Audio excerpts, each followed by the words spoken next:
Yo guys, it's Michael from Chess Lifestyle, and today we are training 54 minutes of chess in the form of a rapid game. So I'm gonna make a challenge on Lead Chess very soon. And yeah, I don't know if there's any updates from me. I think somehow, one way or another, I've managed to, get myself together over the last few days. So yeah, I had some I think I mentioned on the stream, right? Like I had a lot of important stuff to get sorted, and I'm kind of almost done sorting all these things. Like I've still got a few things left to do, but I'm well on track to getting it sorted.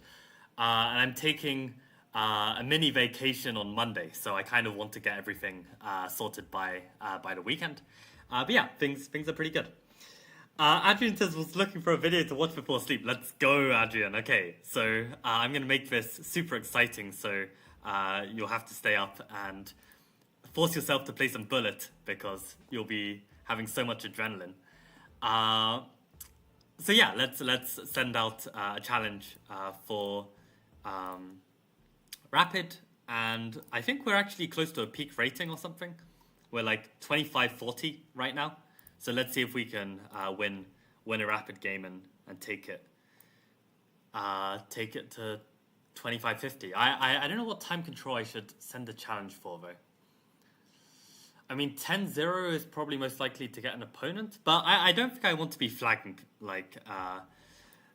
dealing with that, especially when commentating. That's literally so bad. Like I think let's just do a 10+5 game. Yeah. And okay, we'll probably have to wait quite a while to get an opponent.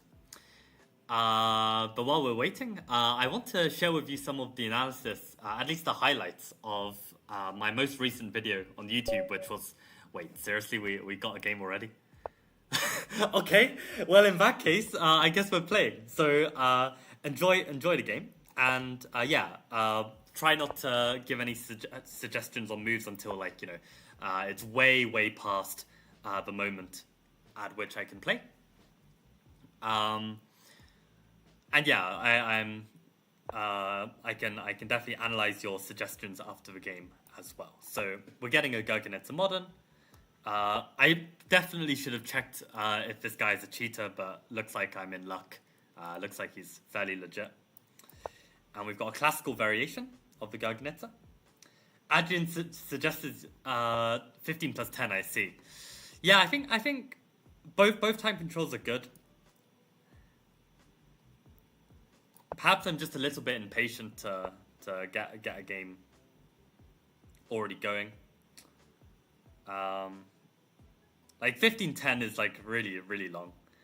Now sometimes when I play e6, I play knight g5, and I've never really analyzed if this is such a big deal. I mean, probably I would prefer to trade the light squared bishop compared to trading the knight, so I don't think I mind this. But this is fine as well.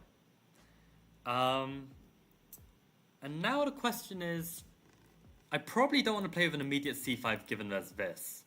So probably knight e7 first. Yeah, let's start with knight e7. On bishop g5, I can always play queen b6, so I don't mind this. King takes is fine. And black is already slightly better. Yeah, how's it going, Adrian? What's life been like in Thailand? I mean, yeah, you had this crazy earthquake situation. Is that still the word on the street? That's definitely not the right English phrase, but you know what I mean. Is that still the kind of thing that everyone's talking about right now? Or have people already moved on? If I castle bishop g5 and I no longer have this theme, right? So maybe I can play c5 already. Although I need to watch out if this is a concern. I guess I can play knight c6 and I'm probably picking this back up. c5, maybe I go with knight here and bring the other knight around. Maybe that's the better way to do it.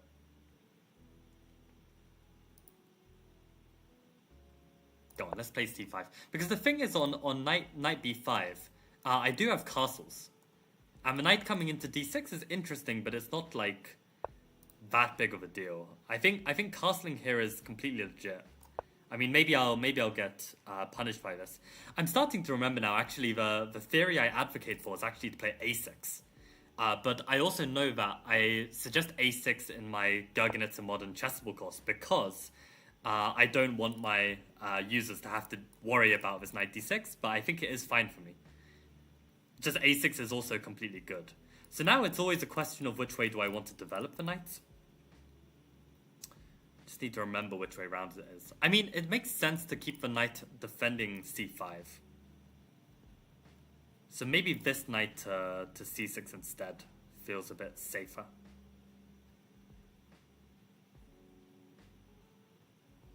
Let's go for it. We're really low on the clock, so we should definitely keep an eye out for that.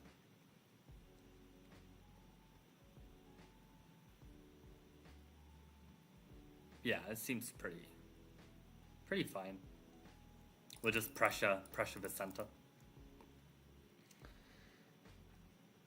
Just won BCC again earlier. Wait, what is BCC? Like as in the Blitz? Oh, because it's a Friday, right? Okay, so what was it? It's the first Friday of the month, right? So I guess it's unrated. But yeah, congrats on the win. Have there been any strong players showing up lately? Also, welcome Minecraft Monster Muncher. You suggested knight f5. Interesting. Yeah, I guess one knight to c6 and one knight to f5 is definitely one way I could have gone. I think I was just a little bit nervous of them taking my pawn. Maybe I shouldn't be so nervous. Yeah, maybe I'm playing this a little bit too cautiously. If I play queen b6, maybe the knight can come into d6.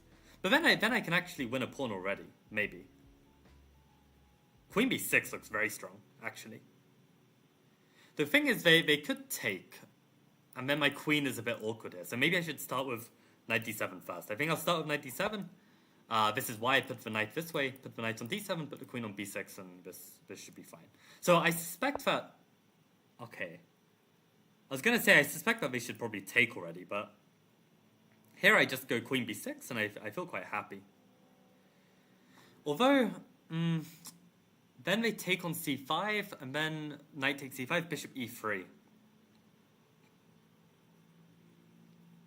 I mean, it's messy. It's really messy, because bishop e3, I can take on e5. That even hits the knight. I mean, I think I can get away with that, then. Yeah, let's play queen b6. I mean, I'm going way too slowly right now. Like, we've just completed the opening, and I've already used more than 2 minutes of my time. So I'm a little bit slow, actually. Earthquake stuff people moved on already. Wild. But Thailand's not so common for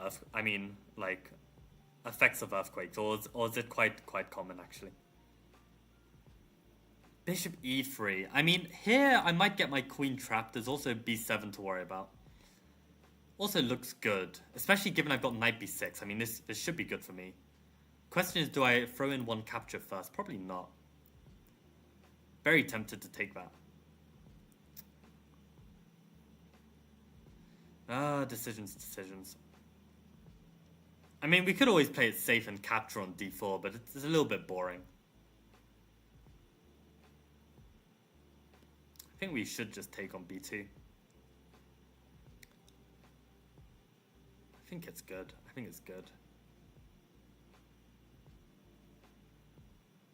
Yeah, go on, let's take it. Rook b1, queen takes c3.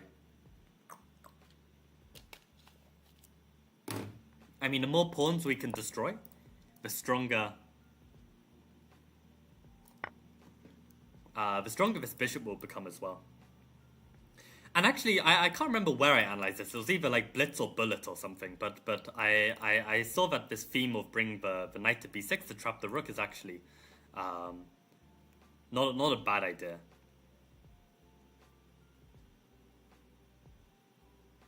I mean, I know that this is actually a Rowson piece of advice, which is don't confuse previous themes with the current position. Because you might end up just playing a bad move. But I think there is some logic to knight b6. I could also take on d4. If they take, then I take. I wonder. I mean, it looks pretty good. Looks pretty good as well. If I take on d4, they could play bishop d2. Ah, but then, no.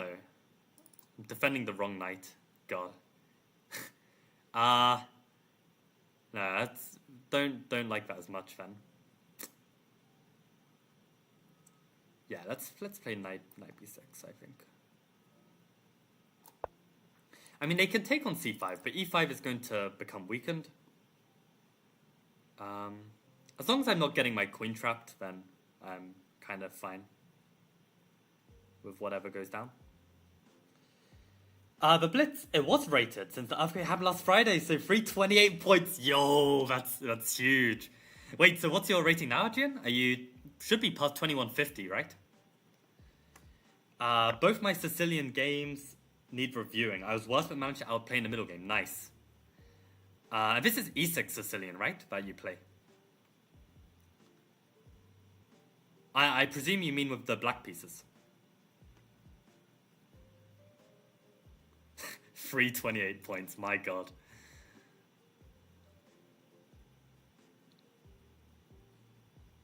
Knight c4 was my idea. I think it still looks alright.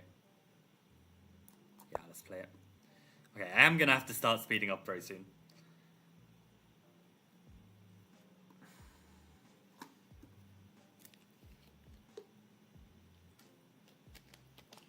Yeah, I mean, like, this kind of complications, I mean, I didn't really want to advocate for this stuff in my course just because, you know, it's just a little bit of a nuisance to deal with. I mean, a6 is completely playable and completely fine. If I'd remembered, then maybe I would have just played a6, but still, I think I have a decent position here. I feel like this structure is worse than mine. And you would hope that once I win that, then I've got something to play for. So what can they play here?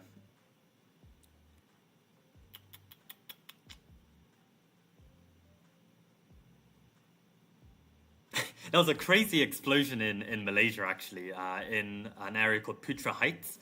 I think it was like some, like, maybe not a gas station, but like something even bigger. And the videos of it are insane. It's like this huge fireball, just, I don't know how many like skyscraper kind of height, just completely like huge flame. It was pretty sick.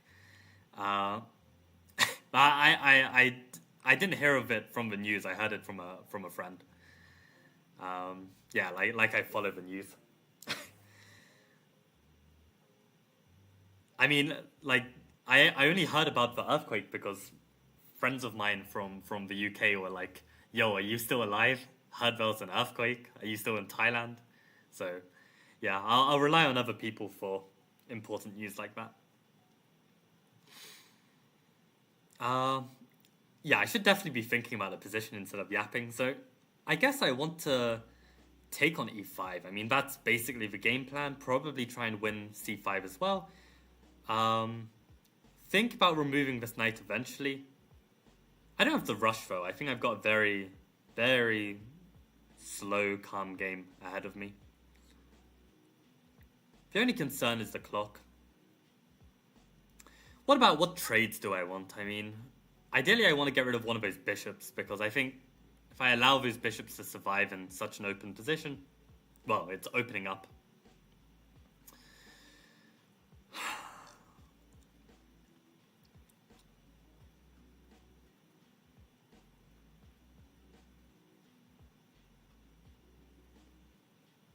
$21.77, sick. I've been studying the Nidal for months now. That's crazy. I can't believe you'd do that to yourself, but I mean, you're an ambitious player. Makes sense. Still think you're crazy, though. I mean, Najdorf is the most impractical... Why am I even taking my time on this? I'm too busy thinking about how impractical the Najdorf is. Like, if you're actually, Adrian, what are you doing? Learn the Sveshnikov instead. If you learn the Sveshnikov, I mean, it's literally like you play f5 in a lot of the lines. You've got some like Dutch kind of attacking ideas, and it's completely as sound as the Najdorf, and just like you don't get like sweaty prep compared to Venidov. Like, people don't study Sveshnikov anywhere near as they study Venidov with the white pieces. Just learn Venidov instead. Learn the Sveshnikov. God damn it. Have you considered Sveshnikov? Has that ever crossed your mind to study?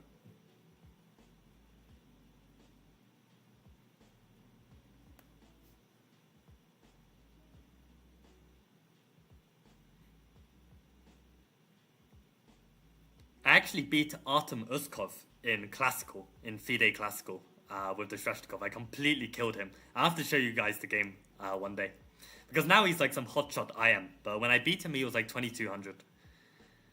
But he cried during that game. It made me so happy. Like, I literally saw the winning move, and he was holding in his tears, and when I played it, and then he burst out in tears. It was amazing.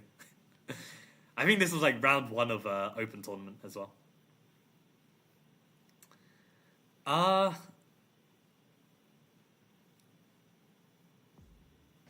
mean, Sveshnikov is a beautiful opening. I mean, if I actually was half a competent player, then I would definitely play it, but I'm just too trash to play it. But I mean, Adrian, with your tactical skills, like, just play Sveshnikov, you'll crush everyone. It's such a good opening. It's like so much simpler than a Naidov. Naidov, like, there's so many different types of position you need to understand. Sveshnikov is very simple. You just play with the initiative and you win. Unless you mess up tactically and then you lose, which is what happened to me half the time. But, like, honestly, I can share with you, like, my lines. Like, I've got some insane preparation in the Sveshnikov. A lot of it is this Christian Selecki Chessable course as well. Like, this Fight Like Magnus. It's so nice. Such a nice opening. Okay. I want to take on e5. They can play bishop e2.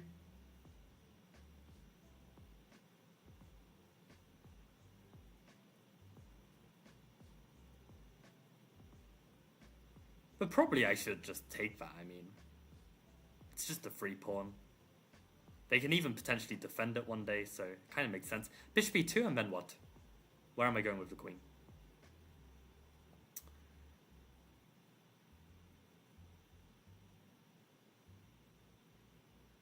And I need to speed up as well. Okay, let's just play it for now. I actually don't know where to put the queen. I'm a bit concerned of this c pawn. That's the thing.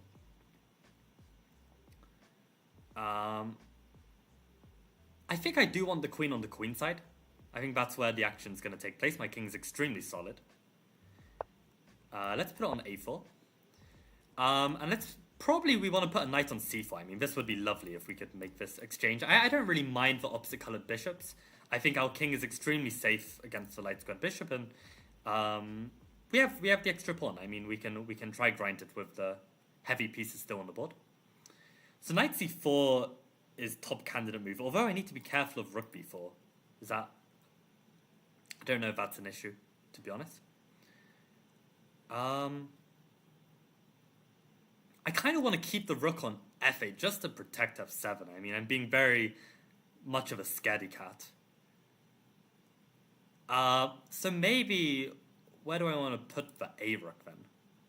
I mean, what even is my plan except for knight c4? I guess I've got this passed pawn. I really want to get rid of this pawn. I mean, if I get rid of this pawn, then I feel very comfortable. Aha.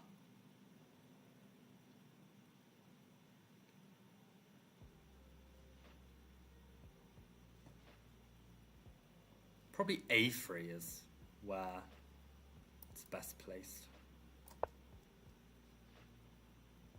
Everything is protected right now, though, so we're doing all right. The only problem is this pawn might start running, which I am a little bit concerned of. So I need to keep tabs on that.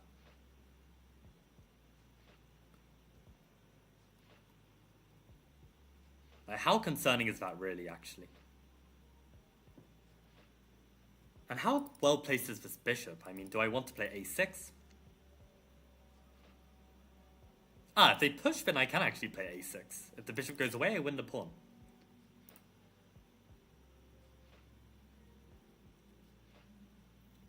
Oh, please push the pawn then. That would be so lovely. Oh, the guy's actually got less time than me. I thought the guy had just like 8 minutes or something. I didn't realize he was starting to tank as well.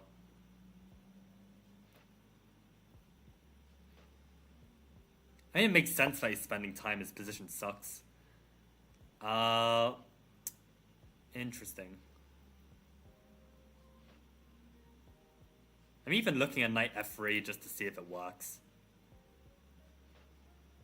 Even queen takes h3, like these kind of little tricks. Guess I need to move a knight.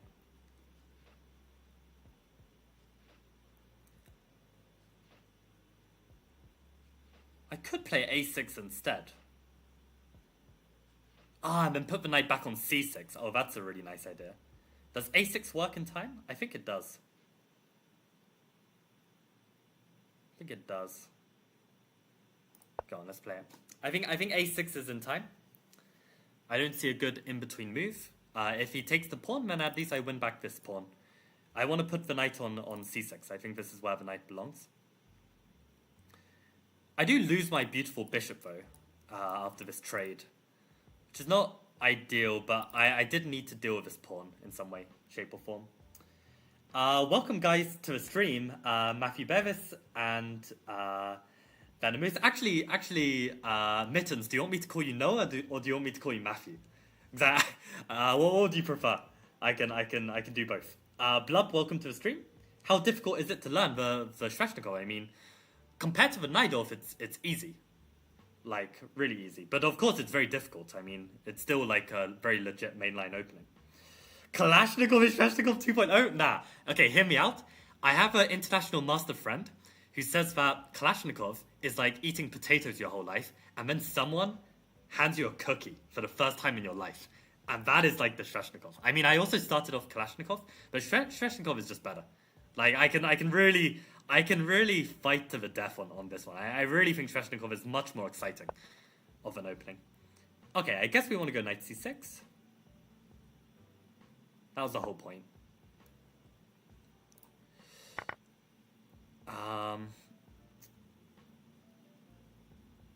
Love the learning process of the Najdorf, MVL, Giri, Magnus. Yeah, but you've got greats in Sveshnikov as well. You've got Shirov as well, who's an icon. I mean, Magnus himself, he played it in... What? What is that? Oh, man. Oh, wait, do I have a fork? What is this? I don't want to calculate this, but knight d8 looks like it's just good. I mean, it's very lucky that I have knight d8. Didn't see any of this.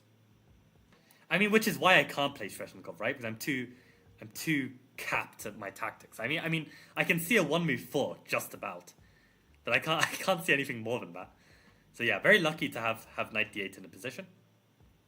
Probably should be focusing more, but it is what it is. Yeah, I probably should focus. Oh, that's a nice move. Okay, this guy is actually a little bit. Oh my god, I can't even. Why am I trying to recall brain rot terminology at 3 in the morning? Can I take the pawn? Probably just take the pawn is fine.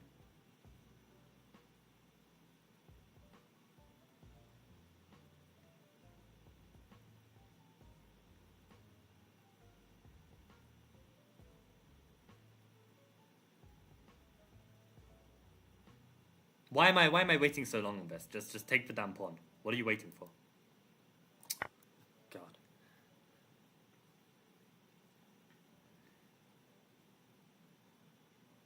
So okay, I'm defending this now. Somehow my king still feels a little bit weak. I don't know how I can stronghold it.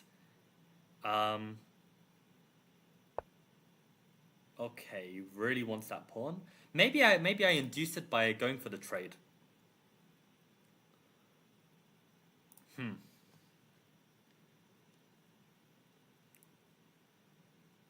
Do I win back the C pawn by force? It's close. It's very close. I think I do, you know. Oh, that blunders everything, right? There's rook takes and then I get mated. Hold on a second. Hold on a sec. Let's get a drink. shit. 1 minute 30. Okay, I actually need to focus now.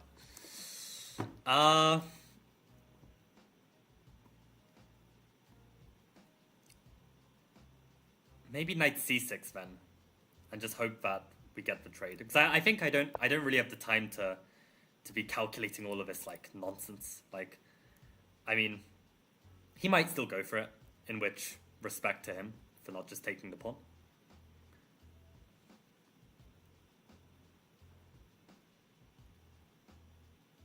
But yeah, if he takes the pawn, probably I trade queens. And then I need to somehow grind this, which I think is definitely doable. Okay, so he decides to keep it. Maybe I push, you know? Pushing feels very natural. I guess he plays rook f3, but my queen is defending. It's kind of fine. Go on, let's start with the push. The queen is also then mobilized in the defense. And probably then we just need to put the knight somewhere useful. Or maybe defend it, I don't know. Maybe defend it because then we're on the line here. That makes some sense to me. You can also play knight d8 if we really want to protect. Then we win my pawn though. I mean, I kind of want to punish them now. Yeah, I'm seeing some lines. Maybe knight b... no, I can't move. Okay, no, my position is actually kind of bad. I'm starting to realize. Maybe queen e6. Is that trade actually good? Maybe queen e6. I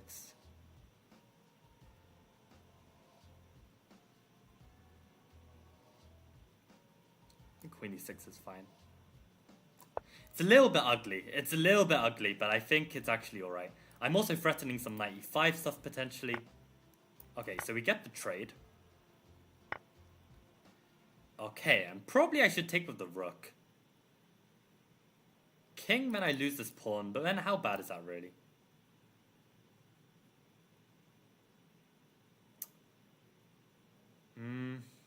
No, I'll take with the king actually. Somehow feels better. Like my rook is well placed here actually. I mean, it's even defending the pawn, which I missed. So probably we just start pushing. Yeah, let's just get this pass pawn rolling. Oh my god! Okay, that's why I actually suck at chess. That's actually so awful. Oh my god. Oh my god. Oh, that just says it all. That just says it all. I mean, this is why I can't play Visheshnikov. It's actually that embarrassing. Oh my fucking god. Wow. Okay, I guess we can just try and, I don't know, make it tricky, and then hopefully he just like blunders on the clock or something. I don't know. I mean, this, yeah, I'm completely lost now, but oh man, just a little bit too relaxed, I think. I mean, as I said, I had a good day today, so I'm just very chill, which isn't probably ideal. Oh, I'm so pissed off. Such an unnecessary blunder. This is also my problem when playing rapid, when you're not completely focused. It's really easy to blunder. Compared to, let's say, something like Bullet, you can like for Bullet you can focus like for that 1 minute, right? And then like it's so over. I mean, maybe I can get a stalemate. That's my last hope. Oh god. Maybe trading queens was just too keen then. I don't even know. How do I get a stalemate here? Maybe trading queens was just too keen.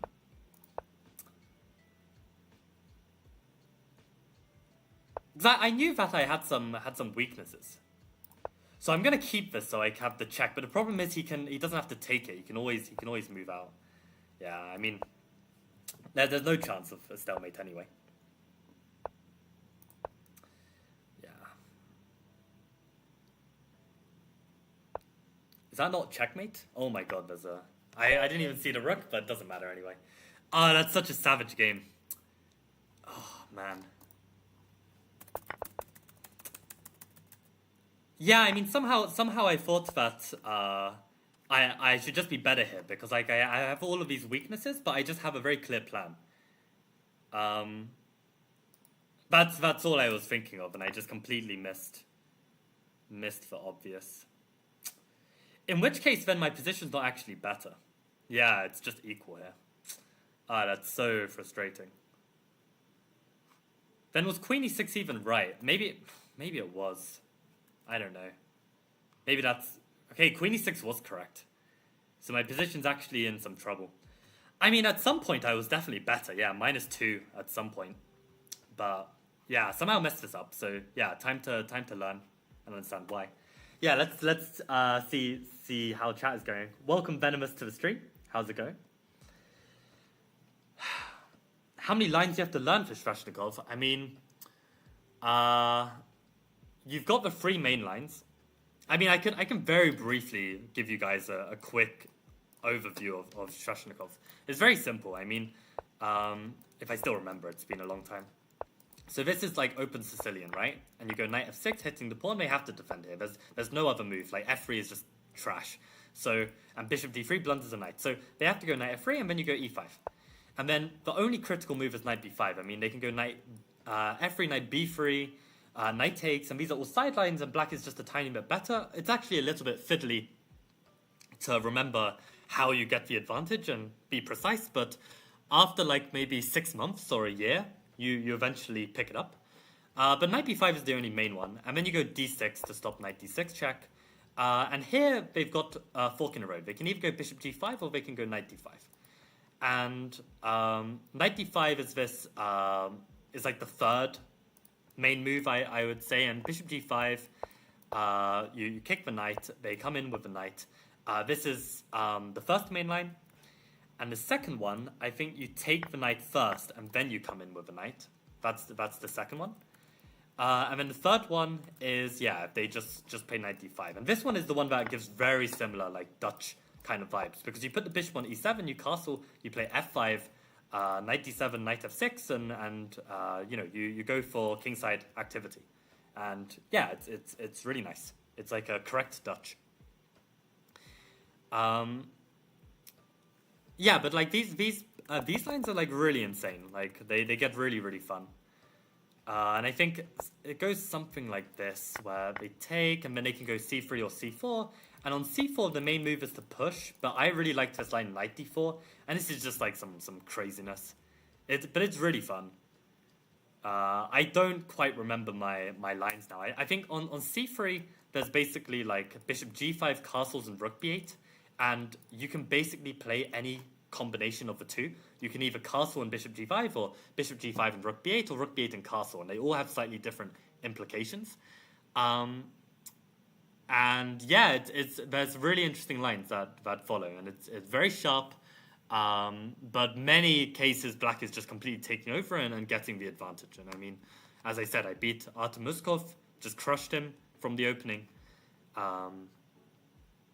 So yeah, it can happen, but I mean, you know, I can even blunder a piece in one move. So I mean, like, what hope do I have, right?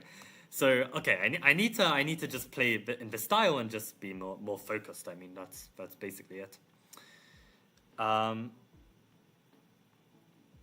Okay, Noah, Matthew is your dad's name. Okay, I will go with Noah. I mean, you're not the first person who has like a different name on YouTube. That confuses me. I mean, Lucas used to come on my streams all the time, and he had the name Terrence. So, you know, I will remember Noah. We'll go with Noah.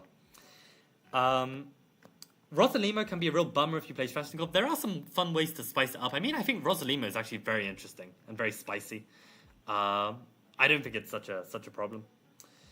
There are all kinds of sidelines. I mean, even like e4, c5, knight to 3, knight c6, bishop b5, e5. This is like Dubov's line, or instead of e5, you can play knight f6, which is like Rapport's line. So, like, you know, there are many cool ways to play.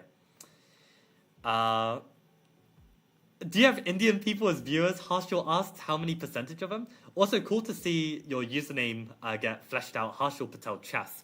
Are you starting a YouTube channel, Harshal? Because it sounds like you might be.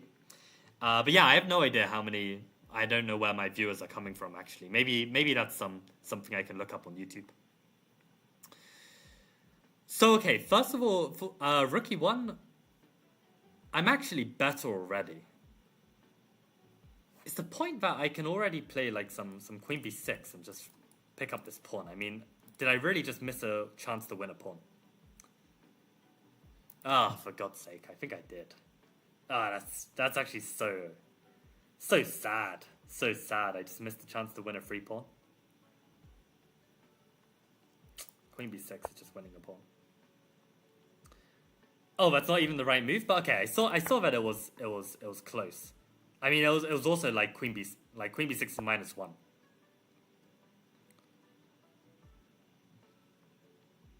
Okay, they don't have to move a knight. But if they play A4, why can't I play a move like A6? I guess they can take on C5, yeah. Now that the knight is defended.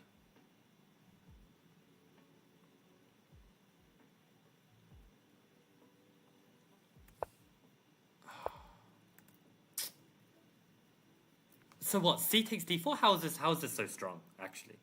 And do you see what I mean about like why the Gurgenitz is such a cool opening? Because I mean, like after 12 moves, I've already got an advantage with black. Like it's just so offbeat that no one knows how to play it. Clearly, even myself, right? Like I've still got lots of ways to improve. Oh, I just take on E5. Okay, and if they take with the pawn, probably now Queen B6.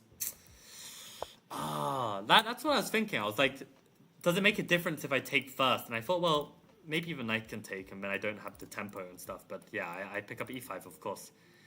I mean, I know this. I mean, I should really see this, but yeah, and then play continues, life goes on. Okay. So I'm going knight C6. If they play rook E1, take on D4, Queen B6, yeah. Very nice, very, very nice.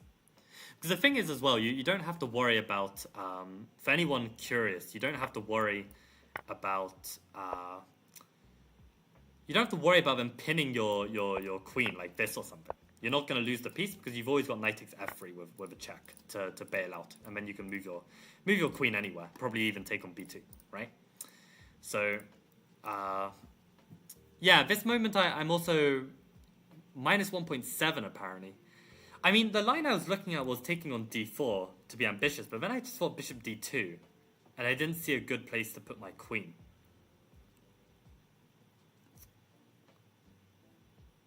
That was my issue. Because my knight is still hanging, right?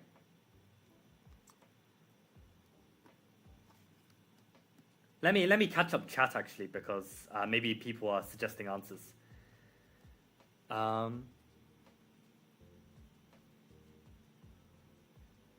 Okay, fair play, Adrian. If the Night Elf is working for you, then go for it.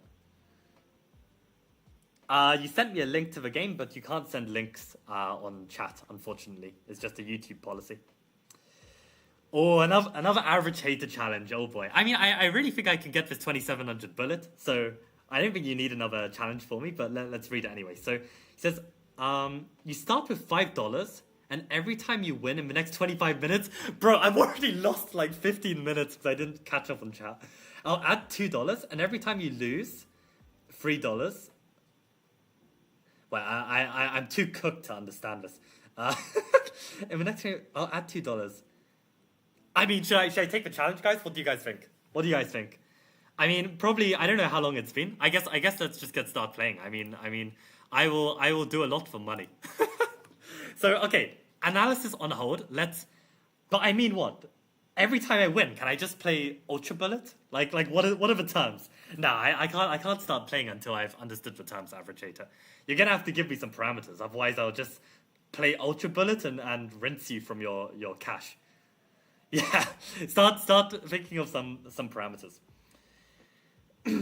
Noah asks, would you like to play in 15 minutes? It's a good question. I mean, generally I try not to take requests from viewers because, like, otherwise then it will just be an endless stream of just playing viewers. So I try and, like, do training instead. But I mean, I know that, we should play in general, I think, because I mean, I think, like, our styles are a good match in terms of like we're very opposite in styles, so it's probably good practice for us both. Do 3+2, take the challenge. Should I? Okay. Yeah, go on then. Let's win. Let's crush some noobs in 3+2. Okay, I won't. Okay, I'll say -100. I think that's fair enough. Like as a parameter, we'll let Lichess decide. So okay, average hater, I'll take you by your word. Let's beat some players. So I'll commentate as well. I mean, I'm not gonna sweat that hard. So against G3 C4, I always like to switch into C3 Venom. Account, welcome to the stream. Gurgenitz, of course, is coming out in late May. So definitely look out for that when it does. I mean, I have put so much effort into this course. I mean, I think it's better than C3 Venom in terms of like how polished it is. So yeah, I think it's a really fantastic course. And yeah, like not only have I had like Grandmaster Damien Lemos to, you know, discuss and debate a lot of the lines, but also the chief editor of the course was Elena Lamy, the wife of Erwin Lamy, and she's an international master. And this past week, we've just been like, you know, looking a lot at the course and yeah, trying to understand more about the lines and just improving it and stuff like this, and you know, such an amazing person as well. Like really enjoyed working with her. Now white can play e4 here. This is something I think actually I'm not. I think I learned this in my recent bullet stream, but I'm actually not supposed to take. But I wonder if this is an exception because this pawn is hanging. Let's try it, you know? If they take here, maybe I can take here. It looks a little bit sus. But the fact that the knight is coming into d3, I think there's some potential. That's my feeling. But I think from my bullet analysis, you know, when I lost 122 games and I was analyzing for hours on end, this topic came up because this is something I blunder quite a lot. So the question is probably I want to trade queens first and then play knight d3. That's my feeling. I think let's go with that. Because then I also, if he takes with the f rook, then maybe the f pawn is slightly unprotected. Yeah, because now I get my rook on this line. So probably he has to take with the other rook, which he does. But somehow I feel like I've got something going, you know? I feel like there's something here.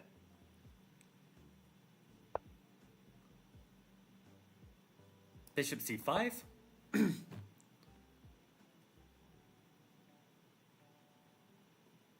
Yeah, especially given the other rook is coming in, I think this looks very nice. So yeah, this is the other nice thing about c3 Venom. I mean, in a lot of cases, you can even play it with the black pieces if white is playing a very slow setup.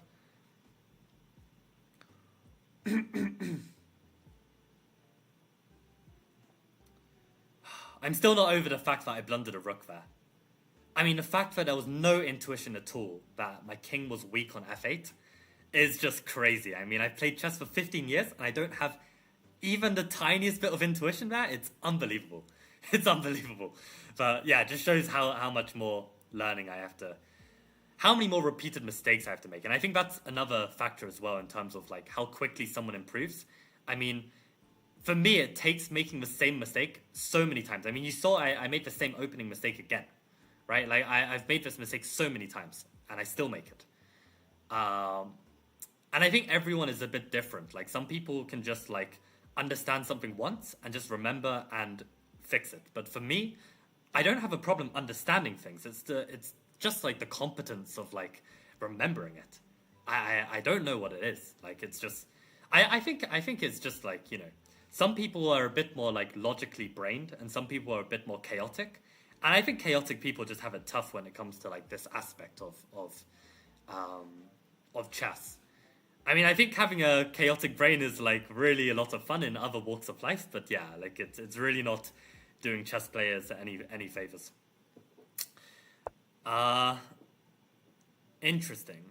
So I guess I take on f2, but with what?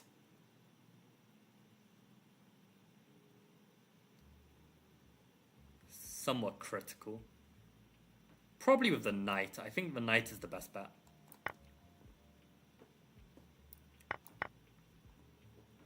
I mean, it was a check, so I can pre-move. Okay, so my rook is hanging. And the knight is not hanging. The bishop is defending it.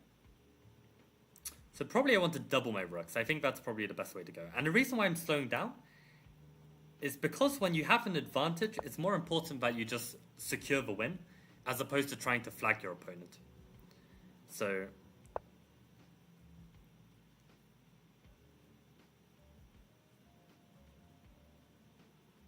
now maybe I can take this. Yeah, I think I just win an exchange there, actually. So I think that's worthwhile. Then we can throw in the check. Do we want that check? Maybe we don't. Where does this bishop actually belong? If I could put it anywhere on the board, where would I even want it?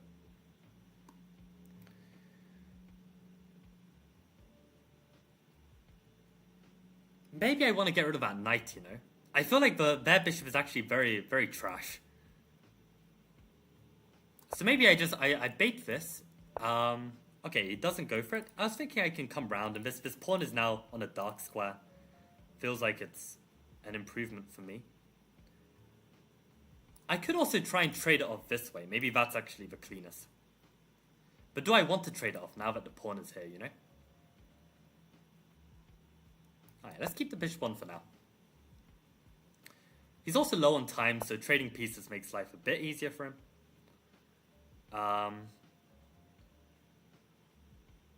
Oh, I realize I'm also playing for money here, aren't I? So I should probably be speeding up a bit. Given that time is a factor in that sense. Okay, so maybe speed up just a tad. But also don't blunder this like an idiot. Probably rook to the 7th is the cleanest. Don't leave it on a dark square though. Our king is on a light square, so that's a little bit safer.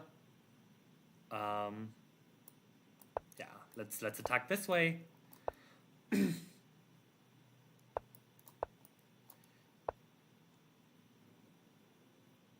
I mean, something has to drop soon. I mean, this just restricts the knight. I mean, something has to drop soon. Okay, let's improve the king.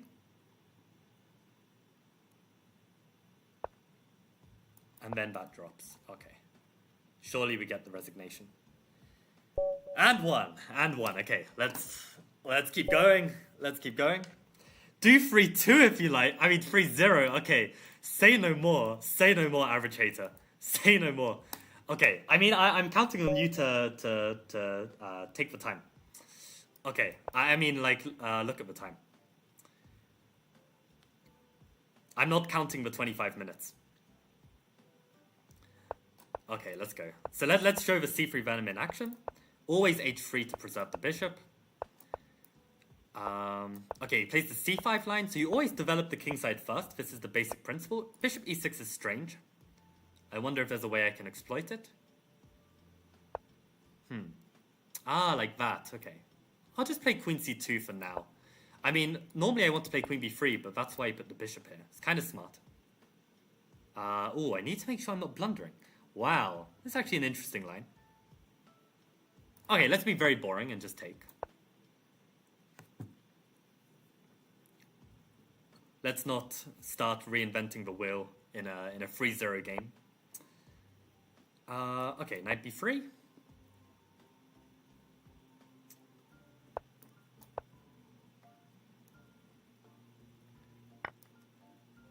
Oh, did I just blunder a pawn still? I think I managed to blunder the same tactic that I was warning myself about. Classic. Okay, how are we turning this around?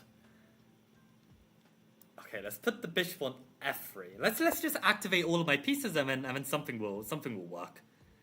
Something will work out. Like, there's no way that I'm losing this still. I guess the rook on e1 is less powerful now that the queen is defending.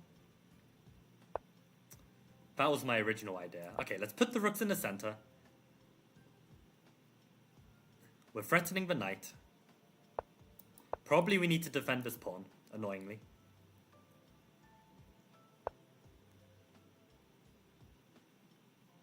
How am I actually getting cooked here? It's not supposed to happen. Okay, let's put this rook somewhere and pretend that does something. Okay, now I can move the queen away from this square.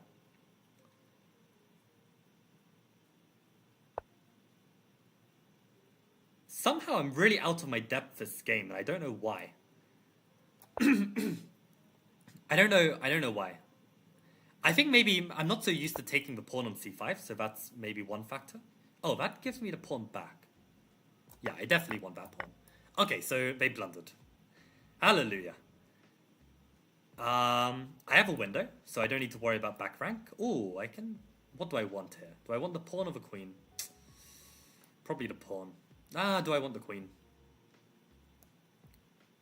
I want the queen. I want the queen. I want the queen. And I'll play a3, cover this square, and then we'll just grind.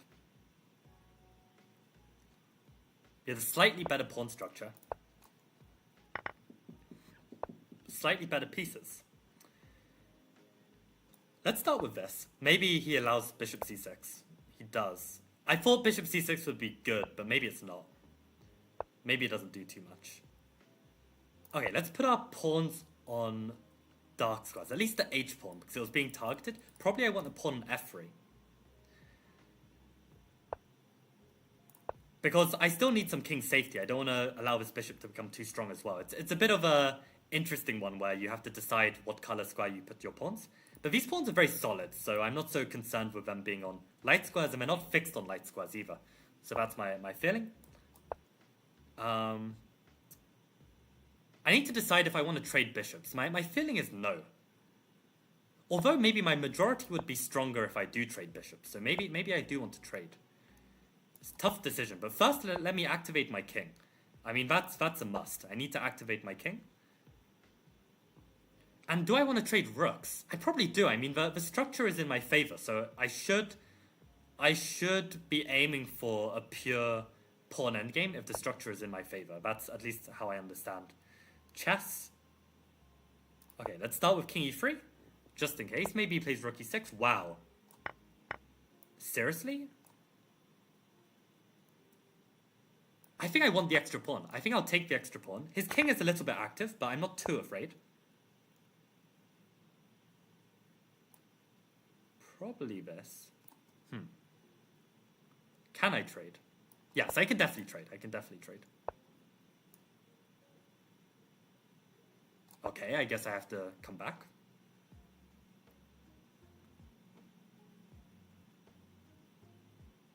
I just need to activate my king, start pushing my pawns, and remember that we have no increment. It's not a 3+2 game anymore. Can he make a passed pawn with the structure? He can, annoyingly. If my pawn was on a3, then he can't. Okay, let's activate the king. He can't attack this pawn, that's a good thing. Okay, let's activate even more. Okay, let's get this pawn rolling. As long as we don't lose the pawn, though, we need to be a bit careful. Now that my king is covering this square so they can't get behind, I can move my bishop. Oh, he's going to try that way.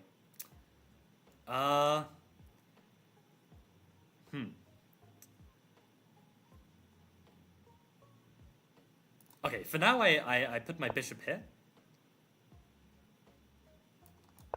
Maybe make a waiting move. So now I can do this. But it's still a bit tricky. Okay, let's do it this way. Okay, we're also quite low on time, so we need to watch out. Maybe I'm getting a bit too fancy with how I convert this. This looks good enough. Maybe that was a bit careless, but okay, I should be winning still. Okay, we even won on time. Nice. Okay, new game. So that's 2 wins. I even forgot what average hater said in terms of the dollars. Okay, I think Noah gave an update. Okay, Gurgen, it's a modern time again. Are we going to get another classical? Maybe I've learned from my mistakes from last game. Let's go. Please get another classical, e5. I'd love to give myself another chance. Okay, let's try and bait it with e5. Maybe this is too much. I probably should just take and I'm better. But okay, this is... but this is going to be different because the bishop is on d3 now, so it's slightly different. Let's start with knight e7 again. He goes here already. Then we can play c5. There's definitely no business of coming into d6. And I think we want a castle. I think this makes most sense. Especially now the knights are defending each other, I can meet bishop g5 with queen b6. And again, am I winning a pawn if bishop e3? Can I take this? The golden question. I wish I knew. Probably let's try taking first. We've learnt our lesson that this is possible. Oh, this might be a tactic where I've got this, but it's not. It's very close to working, though. It's very close. Okay, you know what? Let me put the queen here, and let's see if I can get this tactic. And oh, for God's sake, go away. Piss off, rook. I think I can get this tactic. Does it work? I think it works, you know. Should I try it? Should I try it? I think I'm going to try it. Nah, it's so bad. It's so bad. Because the thing is, he can come into f6, right? Why am I even... You know why I want to try it. I want to try it. If this backfires, then I've learned a lesson, you know?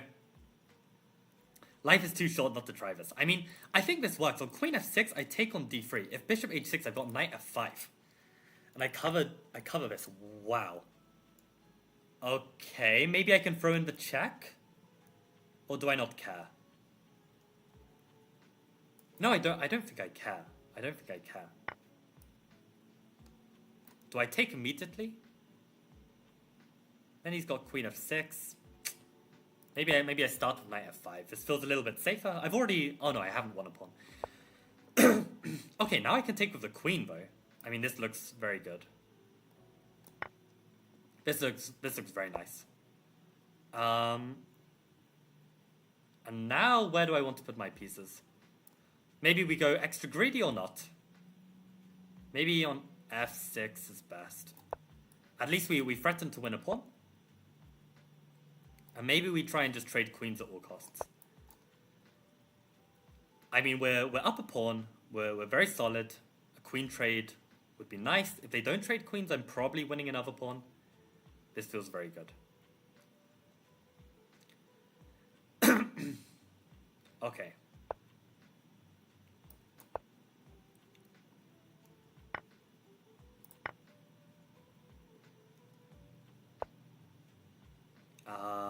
Okay, let's start activating our pieces because we've got some threats. Okay, they spotted it, so let's not play for tricks anymore. I guess pushing e5 is a little bit risky, so we should just take our time. Take our time with this conversion. So how am I going to convert this actually? Let's cover this square. How are we going to convert this? Maybe start with rook d8, because I think these rooks are probably going to belong here. Probably my king should come to f7 as well. I'm trying to look out for tricks as well. Okay, let's go with this e5. Stick to the light squares if they've got a dark squared bishop. They're coming into this square. Okay, maybe let's start with this. We are low on the clock though, so we need to watch out. No, that blunders. Okay, let's push. I don't even know. It's all very awkward right now. I don't like what I'm doing. But now at least I can double on the c file. This is my grand idea. There's no discovered check. Okay, let's get on the light square. I blundered a pawn. Okay, then we want to keep the c file.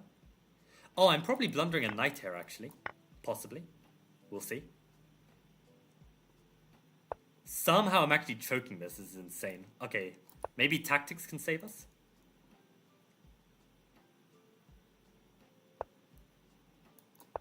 And we protect this, just about.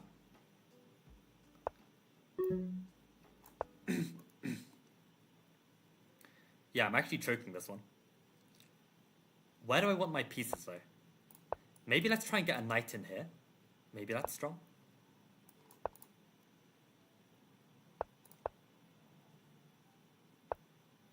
Okay, I'm gonna take that.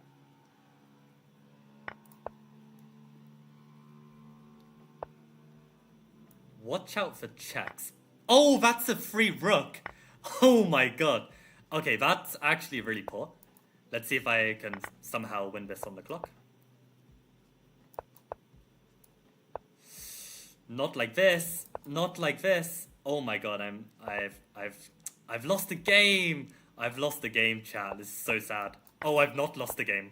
I've not lost the game.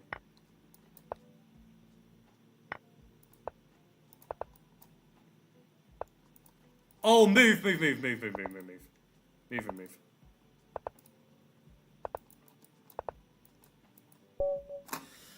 Woo! We'll take it. Disgusting. But we'll take every win we can get.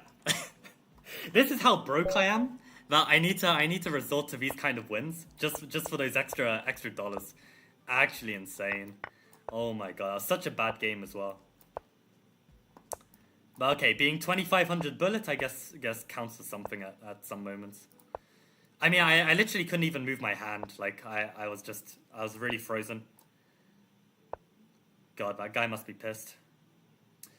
Yeah, and this is kind of like Stonewall kind of territory, and I suck at this. I absolutely suck at Stonewall.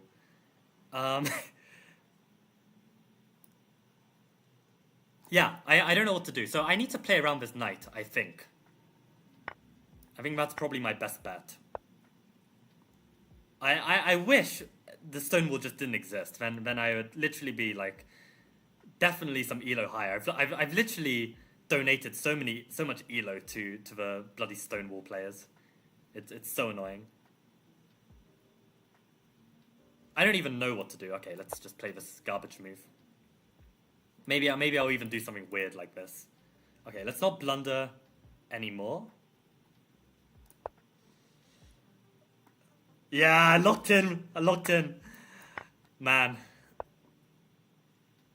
That was a crazy game. Probably f6 is disgusting given that there's an open file on this pawn, but maybe I can somehow break with a quick e5. That's a really weird move from the opponent. Why would you do that? Yeah, then I think I'd just take here.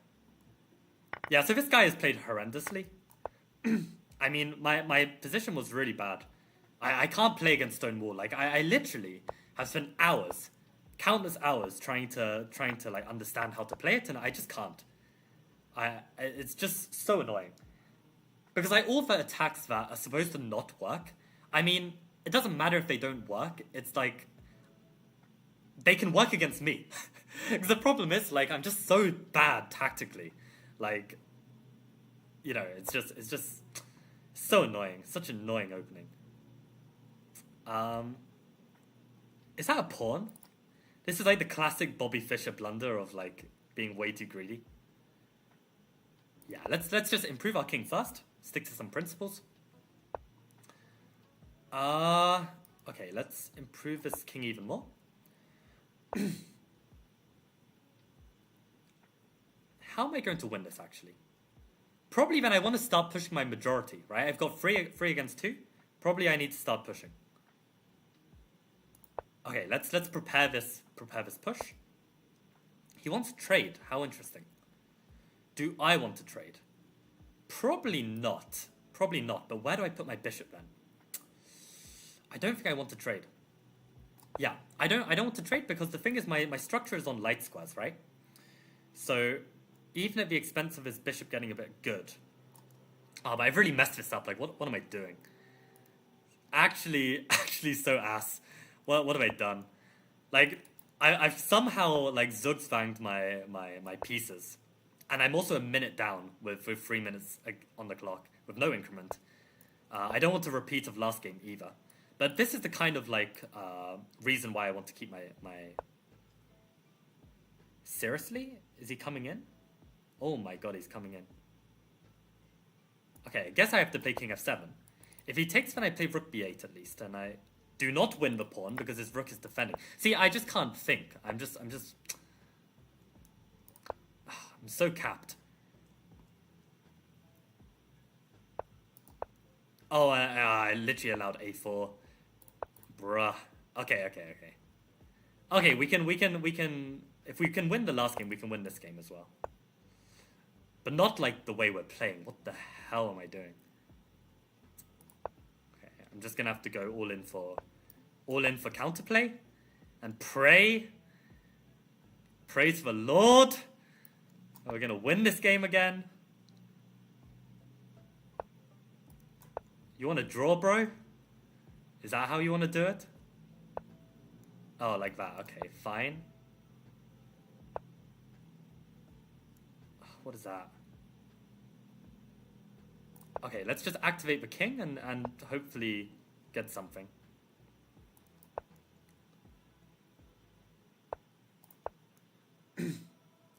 I found that this plan of the opponent's isn't as strong as you think.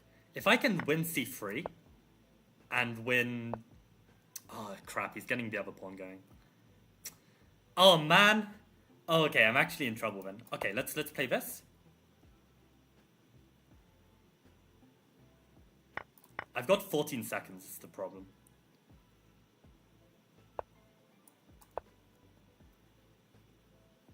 Oh, no. Okay.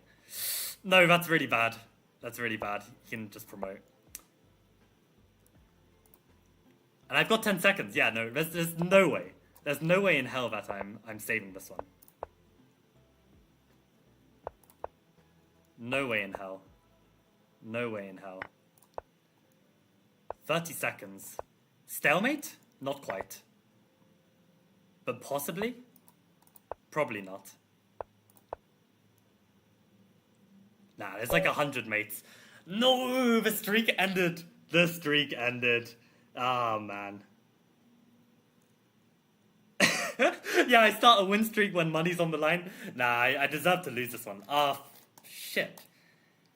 How did I get outplayed in this? You know what? Even if money's on the line, I need to find out very quickly. At what point did I mess this up? It was actually so embarrassing to lose this. I mean, I'm literally better here. I don't know. I think I just got my pieces in a twist. It's just incredible. Absolutely incredible. I mean, I kept the bishops on, but he just got so active. I just allowed him to get active. It's just a real joke. Yeah, I mean, he just took the open file. It's just crazy. Okay, you have time for one more? Okay. One more. Okay. Go. Ah. I hate losing. Okay, let's kill this guy. 2200. It's actually embarrassing that this is the opponent I face, given my rating parameters. That's how bad I am at blitz. Blunder b7. You noob. Okay, he doesn't blunder b7, but maybe we're gonna witness one of my favorite lines. Yes, but purely symmetrical. Oh, he just... I thought he wouldn't make that mistake, but okay, he did. I mean, this is actually still playable for black. It's not that bad.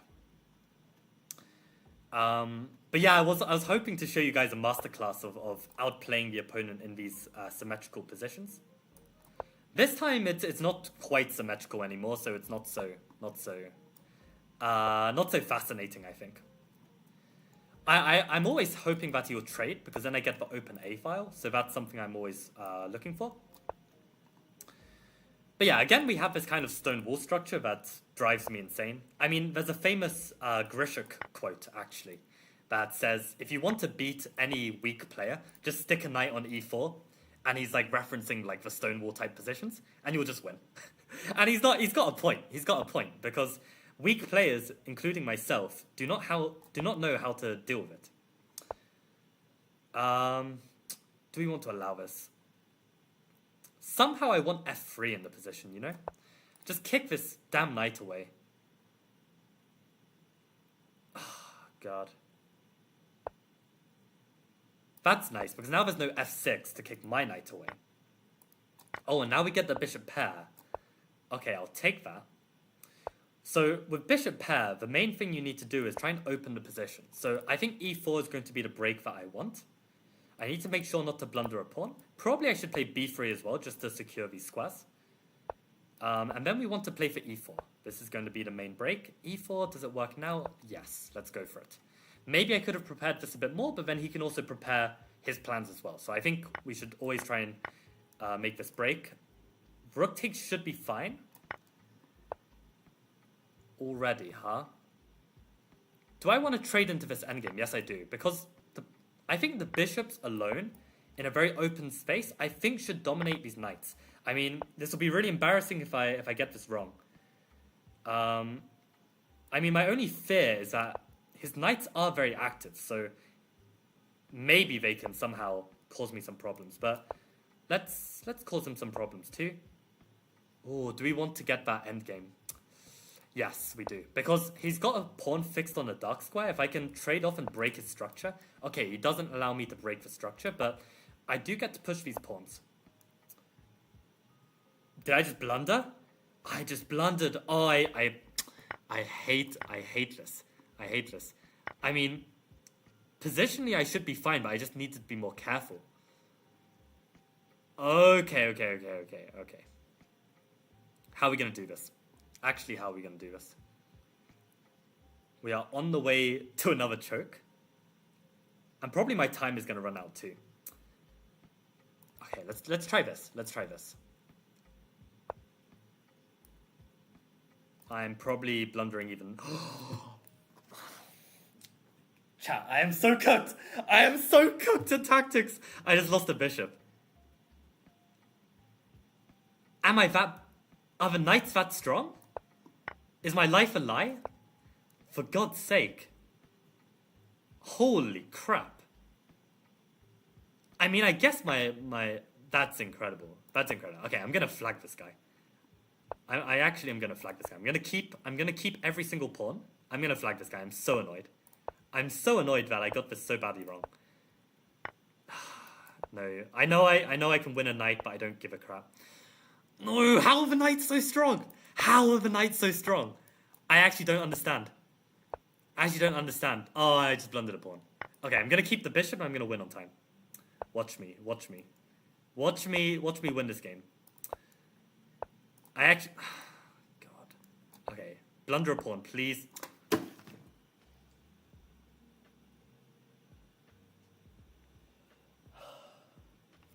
I'm actually gonna cry.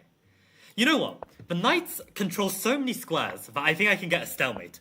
Because there's no way that the knights don't stalemate me. I mean, I don't understand. I do not understand what has just happened.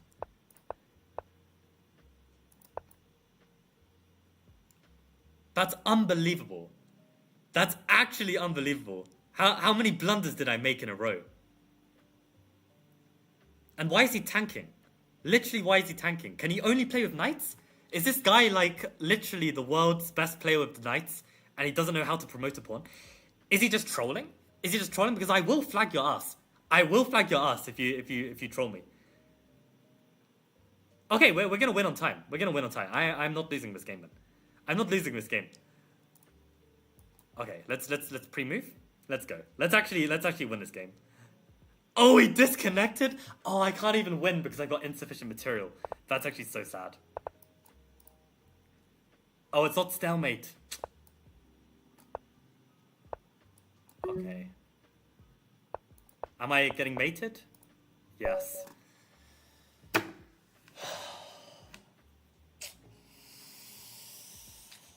Wow. That's unbelievable. That's unbelievable. I had zero danger in this position. I really thought that I can just slowly grind this one out. Like, my bishops would just find some good squares. But the problem is, I guess... The problem is the knights actually do have some central posts. And maybe that's something I underestimated. So maybe. In this position, g4 is good, but again, there are forks. I mean, like... Yeah, h4 to kick away this knight. I mean, I know the bishops are better here, but like, holy crap, that was incredible. I'll give it to you in increments. Okay, appreciate average hater. I don't even know. I didn't know even know. Remember the challenge? What was the?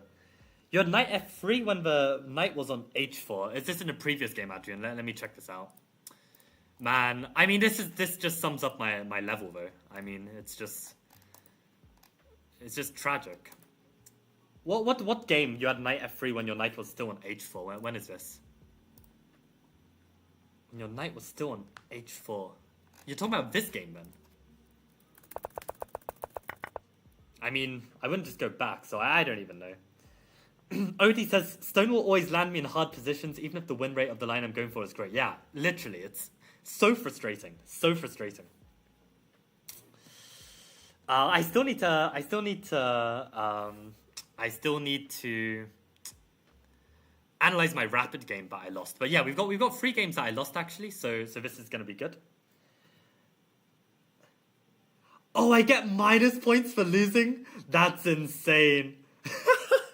I didn't know. I should read the challenge more carefully. I mean, I saw a whole paragraph and I was just like, oh man. I didn't realize I lose. I should have just played it safe and played 3+2. Then I'm not gonna lose. Okay, fair enough. I mean, the challenge is pretty damn clear. I just can't read. That would have been funny if I ended on a negative. I don't know what happens there. I mean, it's nice of you to have the confidence that I would have won. I think it's this game. That I've got right now. I had some knight h4. I don't even remember when. Oh, maybe in this endgame somehow. I don't know. Okay, let's analyze our games one by one. Thank you, average hater, for the challenge. Appreciate. Oh, it's okay. It's okay, average hater. You shouldn't. I mean, it's my own stupid fault for not reading the terms of the challenge. But appreciate the support. I think there's been one other guy who's made like super chats once, and I think Kevin, my friend, made a super chat once.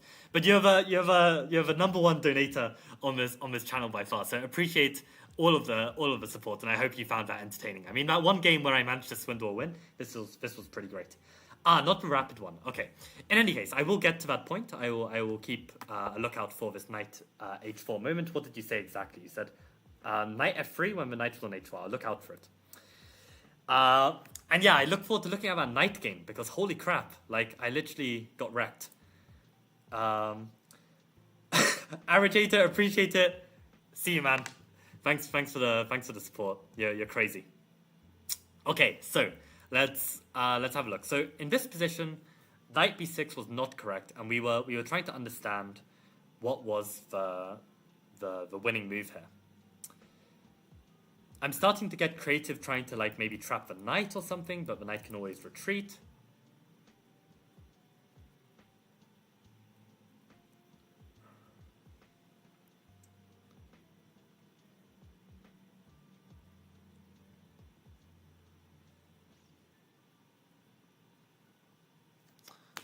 Oh man, God, that was a fun challenge, right? That was good. And Satsara, sorry for airing your message. I'm probably in the camp of not accepting challenges from viewers, because otherwise then I'm just accepting challenges from everyone. I mean, okay, if you're gonna pay me, that's a different story, man. So I mean, you know, but honestly, I mean, there are some players in chat who might take you up for a challenge. I mean, Noah. So going by the username of Matthew Bevis, I don't know if he's on chat, but you're probably similar level actually. I mean, probably Noah's a little bit stronger because I mean he's actually training chess as opposed to just playing Ultra Bulletin, playing Racing Kings all day. But yeah, I think it would be a good matchup. Definitely in Blitz at least.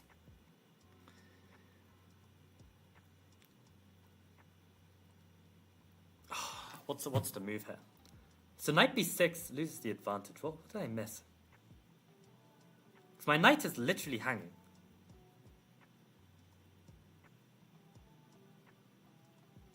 What did I miss? If I take on d4, my problem is they play bishop d2 as an in-between move. And am I missing something? Oh, maybe. Take on d4, bishop d2, queen c5. If they take my knight, I take on e5, and is their knight trapped? Maybe that's it. They've got knight b7 though. They've got knight b7, so maybe it's not that. Oh, but knight b7. God, the line continues. Maybe you can take the rook, but the problem is your queen is attacked as well. Jesus Christ. I think it's probably that. So take on d4, bishop d2, queen c5, rook takes d7, knight takes e5. If knight b7, maybe I just go queen c6. Attack the rook, attack the knight, and yeah, the rook is already attacked by the knight. I think that's it. Yeah, Pla and Safi, yeah, you're both suggesting this c takes d4. I saw this in the game, but I didn't fancy it after bishop d2, but I didn't look deep enough, and it turns out after queen c5, rook d7, indeed knight e5. Okay, I'm glad I persevered to find this, but yeah, actually this was rapid. I mean, I should be able to find this, but okay, I was commentating, I was talking about the Sveshnikov, like I wasn't focused enough to see such a line, unfortunately. And here, yeah, this was a big moment. I almost blundered knight e6 because rook e6, pawn e6, and checkmate. So knight c6, I mean, I was hoping that he would just take the pawn and allow me to simplify. But he didn't. He played queen f6, which was a very tricky move.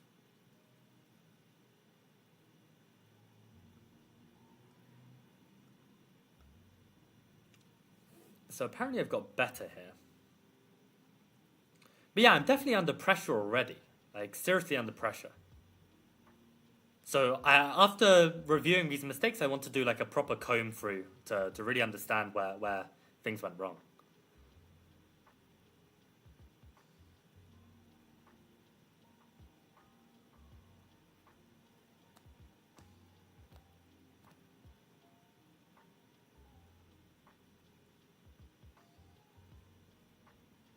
Man, maybe I need to start putting like the donation. You know how like Agadmator would put like the top donations on his like page?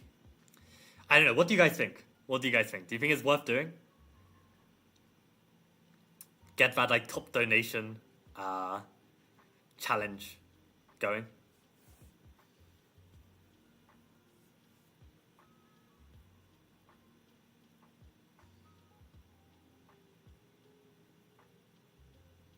Trying to think what it could be. So the position is equal, but after what move? Maybe the knight on d8 is actually pretty well positioned already, like protecting f7 in case things get like really messy there. So it could even be just pushing the pawn. What about that? What about just pushing the pawn and just saying that, yeah, this is all solid. Well, the thing is, yeah, I guess if they ever take, I can always trade. Let's try it. A5 is actually good, but the problem with A5 is that there's apparently H4, which improves the attack because meeting H4 with H5, I guess, weakens G6, yeah. And now there's going to be sacrifices. Which is why, like, generally I want to trade off this light squared bishop earlier so that I'm not having to deal with such tactics. But rook b8, to get activity that way. That's very nice. Yeah, it's very interesting. Rook b8. Oh, rook b8 with the idea of queen b2. What a way to mobilize the defense. Holy crap. That's a nice one. Like, if things get really hairy over here, like rook f3 or something, maybe this queen g7 is useful. Although I guess we're giving up the pawn. I guess here, yeah, we can actually put the knight on e6, which is better. Yeah, maybe this knight c6 was just a bit too impulsive to just force something immediately. But he did blunder. So, okay, I think that was all of the exercises. Oh, we had one more blunder here. Oh, yeah, of course, just blundering the rook. Man, life sucks. Life sucks sometimes. I wonder then what's the best way to deal with this. I mean, I don't really want to play rook a7, given that I do lose the pawn, but maybe this is still fine. I mean, this is a really strong passed pawn. could go back king g8. It feels very slow.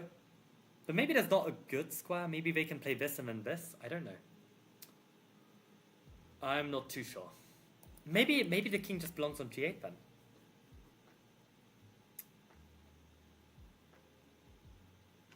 Man, I don't know. I mean, knight e7 is an option as well, but then maybe just bishop c4. I don't really like having the knight tied down to dealing with this potential tactic, which, you know, one day might not even do the job, right? With this check. With some capture. I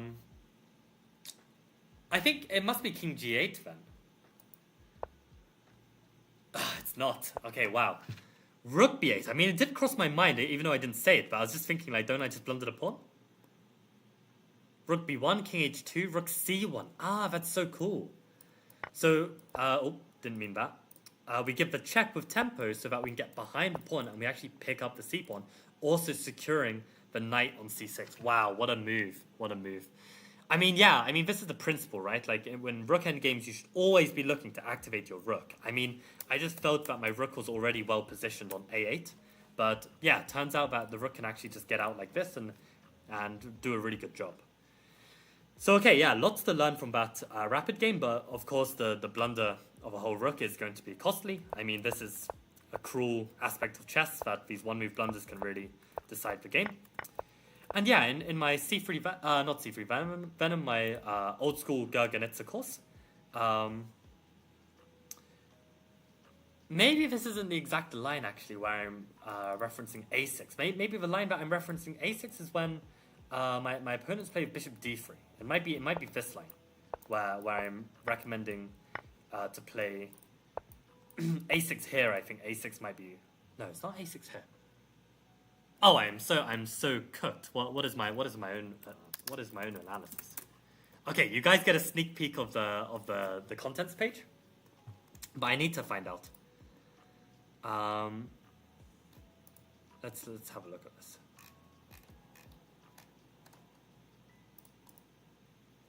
When am I suggesting a6 here?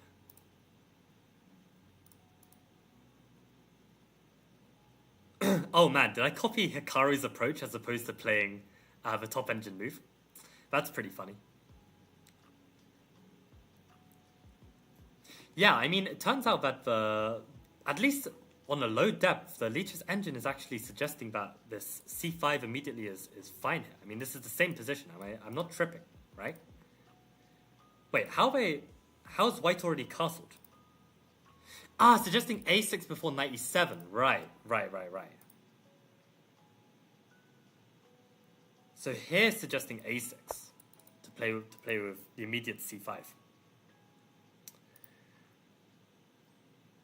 But somehow I'm even liking knight e7 more. I mean, it's not too late to change my analysis if I'm really, really keen on this.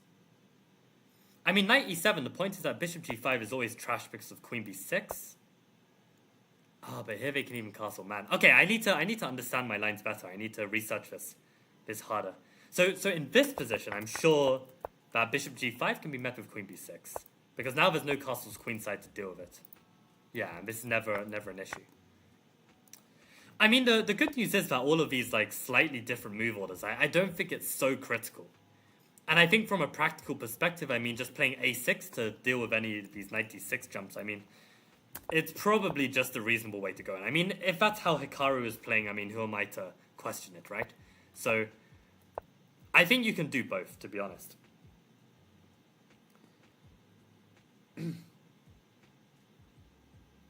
The thing is, Sasara, I don't play against the modern. I play like my C3 Venom. So you're not going to play your modern setup. Queen c2, bishop d3, queen d1. When was that? Was that somewhere like later? I don't even remember now. Yeah, this was the c takes d4 moment. This was actually quite shocking that I had this in the position. Yeah, I think this is also what like, you know, understanding opening is all about. It's not just like memorizing theory, but it's just like experiencing enough motifs to the point where you're actually spotting these more intuitively. I mean, like, it's like, for instance, this queen takes b2. I had the feeling that it was good. Okay, even though maybe it's actually not quite. And I have knight takes e5 here? Wow. That's crazy. Knight takes e5 because the knight is trapped. And then it gets very complicated after bishop d5. That's another cool motif. Man, the Garganitsa is just so rich. It's so rich of ideas. I really like it. But, okay, I did manage to get an advantage here, but I then grabbed a greedy pawn. Queen a6 would have been such a nice touch, because I was concerned of this move bishop e2.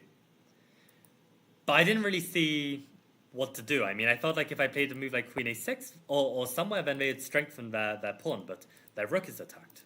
So they need to deal with this, and then I can take the pawn. Very interesting. Yeah, so these little finesses, I mean, these are really nice to find. I missed rook e3 as an in-between move. Wow, rook e3 is very scary. Yeah, is my queen trapped? My queen is literally trapped. Yeah, I mean, this is also the risk of playing these kind of moves. I mean, you need to be really focused to not blunder. But okay, my opponent missed it as well. I got away with it. Then things got messy. Wow, I could just take on c5. Oh, because I went for the fork, right? I thought that this fork was just strong. But then credit to my opponent for finding rook e3, the only move. I grab the pawn, and then we get to this moment. Yeah, where I should just wait for me to play knight e6, but I blundered. And this was all fine. And he had very little time on the clock. But so did I. And then, yeah. Absolutely shocking. There's this blunder. But there you go. Tough lesson learned. And okay, at least we're still above 2,500 rapid. I'm just going to have to, get back on that winning streak. Let's now very quickly check out the 2 games that I lost. So, yeah, like again, I lost to this bloody stone wall, like, for God's sake, this stupid opening. So, okay, we get a slight advantage here, and yeah, this is actually, like, most players, you know, will like, move the bishop here or move the bishop here, and I have some really devious prep when this happens, because this is what normally plays, but the guy was playing so quickly, he basically blundered into a good position, or at least a position that I struggle against.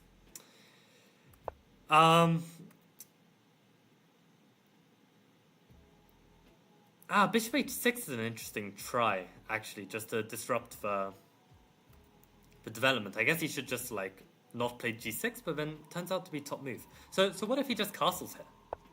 Not king f8. What if he just castles? And plants a knight on e4? Like, what am I doing here? Like, let's say he plays knight e4. Go g4. That's the way to deal with it, huh?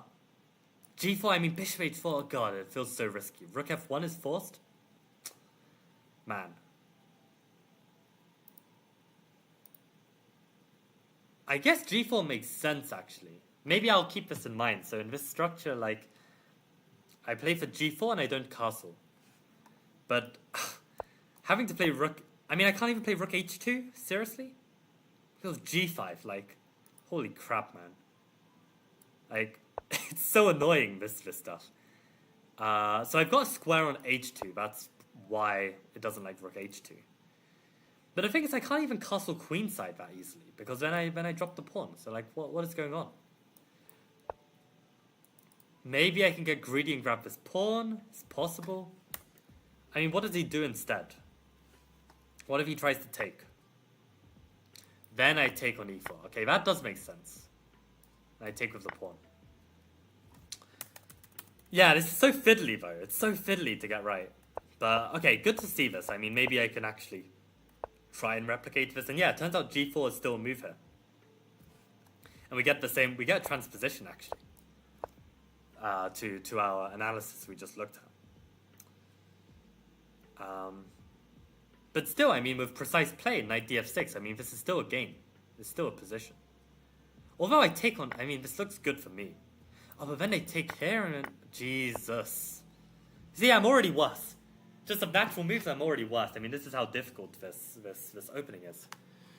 Ah, I just wish there was an easier remedy. Just a simple move that just deals with it. I mean, there probably is. There probably is, but... No Stonewall player has been kind enough to reveal to me the simple remedy. My fear is that there might not be one. That's the worst part. There might not be one. I just need to get good. And it's hard to get good. It's hard to get good. So okay, give up my whole advantage. We get this position, and here begins the grind. I kick away the knight, and then I get the bishop pair, right? And now I'm happy, because I'm like, I've got the bishops to play on. b3 is good, bishop d3, and I play for the right break, I think. Although it doesn't like e4 right now. Like c4 instead, g4 instead. So I am supposed to open the position, but not with e4. Yeah, maybe g4 is the better move, because this keeps the knights at bay, right? The knights were like way too active in my game, because I opened up the center and I gave the knights too many squares. So I think I now have some newfound respect for the pair of knights. I just need to make sure that, I don't give them good squares. I think that's the most important thing. Chess music. What does chess music mean in Turkish? I mean, I assume that it means music, but there is no music here except for very sad blunder noises. Oh, and bishop takes is good? It's still good here, huh? King d3.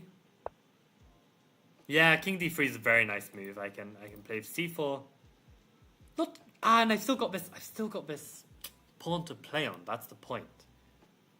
I've still got this pawn to play on. Wow, it's almost +2 already.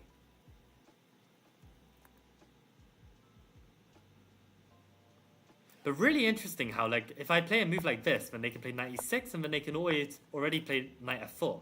It's like the knight is actually surprisingly versatile when there are so many pawns on the board.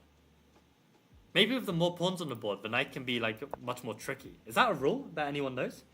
There are more pawns on the board, the knight can be more tricky. Yeah, I blundered this. And the problem is I couldn't keep my composure. This was the real problem. I mean, like, I should have started to wake up here and been more careful, but I was just tilting. I was like, just completely in disbelief that, like, I had blundered a pawn and then I blundered a full piece, which really is losing the game. So, I mean, this is kind of what happens. Like, you blunder and then you blunder again. I mean, I should know better than to do this. And yeah, I just kept blundering. Like, the pawns were dropping, the pieces were dropping, everything dropped. And yeah, I mean, he disconnected for a bit. I was wondering if I had even snagged the draw, but then he came back just in time. But yeah, very, very instructive game. Actually, I want to save this one. Maybe I'll even show my students and embarrass myself. I mean, this is really interesting.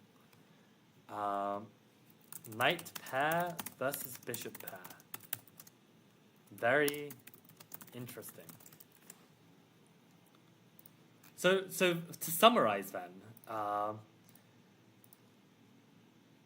this was earlier. This is about the Stonewall, but this g4 here is the really interesting part to me.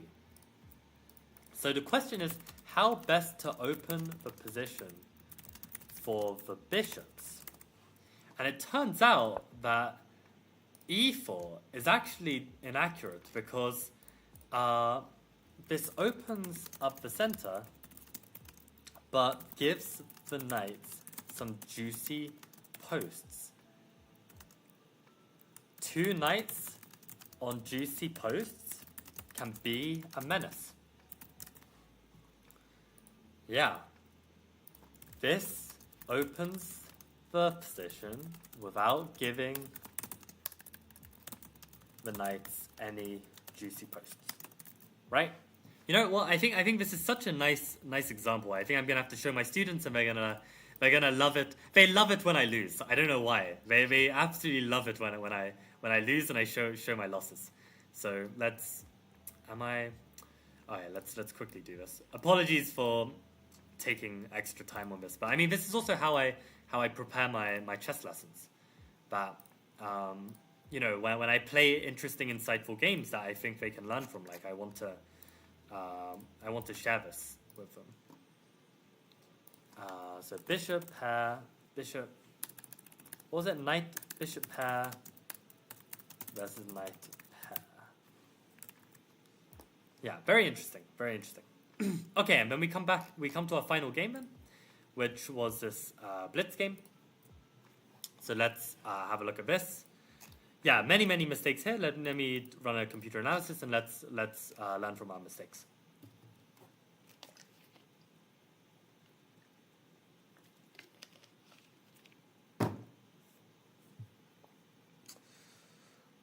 You're a tutor? Yeah, I'm a chess coach by profession. I mean, I just do this like content creation for fun.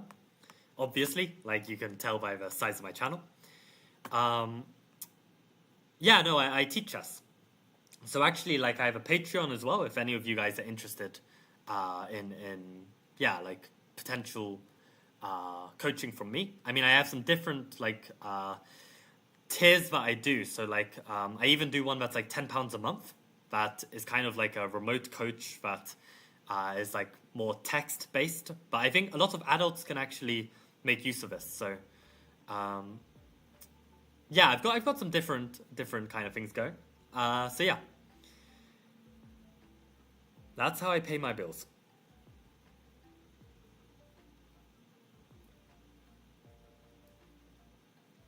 But I do acknowledge I'm extremely lucky in the sense that I feel like as a person, my personality matches very well with a teacher.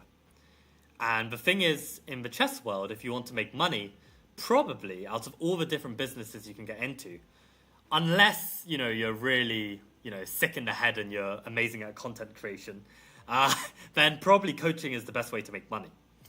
So I am extremely lucky that I've picked a profession that matches me, matches my interest. It's just very lucky. But I don't know, maybe it's not luck as well, because I've said this in the past that, I feel like my life intuition is very strong. I've been really working on it throughout my whole life. And I feel like I gravitate towards like making these correct decisions. So I think like, it didn't happen by luck, to be honest. It's like, I mean, this is the most important thing to do in like chess and also in life. Like if you understand yourself, then you can actually find where you're going to excel the most as well. I mean, it's really that simple. But if you don't analyze yourself and you don't analyze your style and understand your strengths and weaknesses, then good luck. I mean,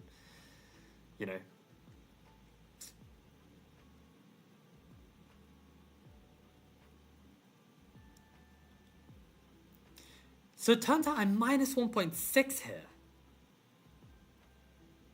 With what? Surely not taking the pawn. Surely I'm not taking this pawn. I mean, take the pawn they play here. Surely I can't get away with that. Like, then they can just play bishop f2 and slowly take my bishop, right? Surely I can't do this.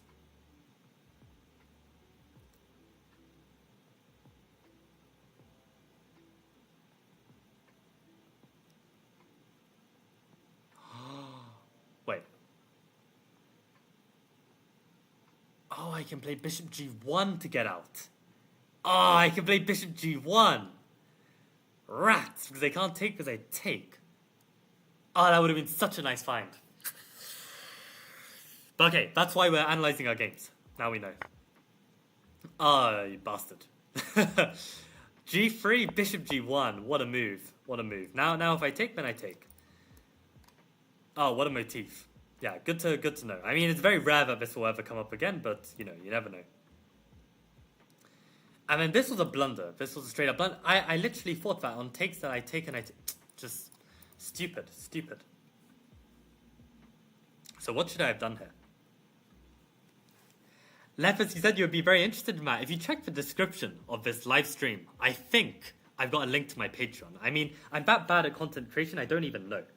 I don't even know what's in my description. No, I literally just have a link to my Chessable course. I don't even have a link to my Patreon. I mean, if you go on any of my videos on YouTube, you'll find a link to my Patreon in the description below. And you can check out like the different kind of stuff that I'm offering there. Yeah, no, I genuinely think this £10 a month is like the biggest steal that people could make use of if they want me as, someone to provide insight tailored to them. I mean, the alternative is that, you just pester me for free and I'm kind enough to give you advice anyway. But to be honest, like, if you pay me, I will actually give you a much better answer and effort, obviously.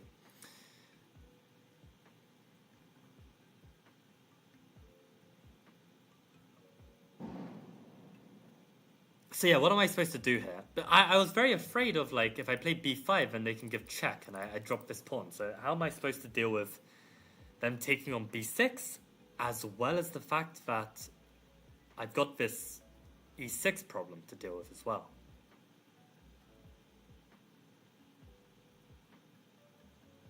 I'm wondering if it's like some move like this, but then the problem is they take, but then I play this. No way. No way is that the answer. Could it be bishop c1?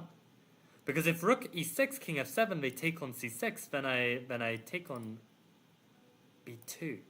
Oh, I think it's this, and if they come here, then I just go back. Bishop c1, I think looks really good. I think this is good. Ah, this is even correct. Wow, and b5 is also correct? Are you serious? Rook e6, king f7, rook takes c6, and then bishop c1. I see. I was so afraid of losing this pawn, I completely forgot that I then have bishop c1. But bishop c1 in the starting position is also good. Because now I've got this rook... I don't have rook b8. This is so good, I calculated this, but I thought I take here. Oh, a4 is very strong. Because they defend them and they save the pawn, right. Yeah, okay, so my bishop c1 actually wasn't correct. b5 instead, huh. I guess the strength of b5 is that even though your structure gets broken, you are at least stopping these pawns from rolling. But yeah, already things have gone very badly wrong.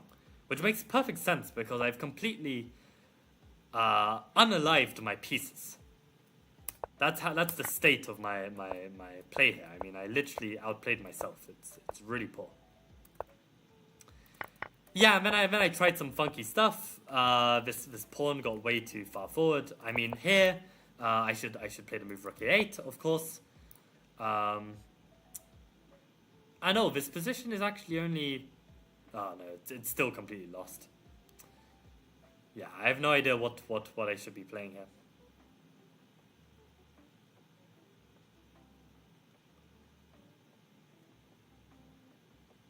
Because the problem is how do I even make progress with this? I can't. That's the issue.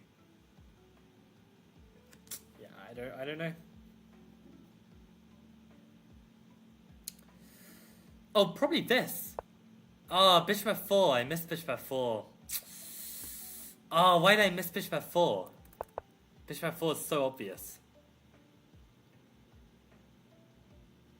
Bishop f4, then I'm back in this game. Yeah, I missed bishop f4. That's an annoying miss. Well, you live and you learn. And on that note, guys, it's almost 4 a.m. over here, so I think I'm going to call it a day. But I'm really glad to have analysed these games and learned a bit, even though I lost my rapid game. Yeah, I'm here for the long run. I'm here for the analysis. I'm here for the improvement. And we will get there. We will get there. And I want to win my prize from Average Hater for reaching 2,700 bullets. So that will happen as well. I am determined to get there. But on that note, guys, I am going to call it a day. And thank you guys for tuning in. Okay, exactly, Lepers. If you pay me, I will not ignore your questions. I mean, yeah, I will provide you with different platforms you can message me on, email me on.